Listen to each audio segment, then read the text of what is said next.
असं वाटत नाही का सर, आता निवडणुकीच्या तोंडावर असे तुमच्याच पक्षाचा असं अनागोंदी कारभार असणार तर निवडणुकीचा परिणाम होणार, म्हणजे पाडापाडीचं राजकारण होणार नाही का? नाही नाही नाही, असं कोणीही करणार नाही. मतभेद सगळ्यांमध्येच आहेत, माझ्यात व्यंकटरावामध्ये असतील किंवा आनंदरावमध्ये असतील किंवा अजून कोणी आमचे पदाधिकारी, मतभेद असतील.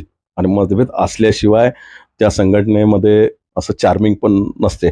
सगळीकडे कुठे नाही, आमदार खासदारांमध्ये काय मतभेदाच्या पुढे मनभेदामध्ये रूपांतर झालेलं आहे. हे आम्ही तर सध्या मतभेदाच्या पातळीवर आहात. त्यामुळे हे मतभेद आमचे शिंदे साहेब आणि आम्हाला सूचना दिलेल्या आहेत.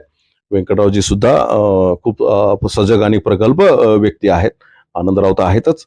आणि आम्ही सगळेजण बसून याच्यातून जे योग्य उमेदवार असेल, मी जे मगाशी म्हणलं की जो खरा कार्यकर्ता सक्षम असेल, पैसा म्हणून नाही, जर त्याचं खरं काम असेल तर आम्ही नक्कीच त्याला उमेदवारी देणार आणि मोठ्या संख्येनं आमचे इथे लोक निवडून येणार.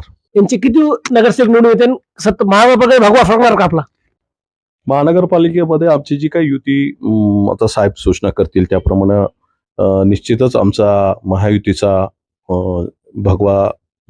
भगवा म्हणा, महायुतीचा झेंडा त्या ठिकाणी फडकेल.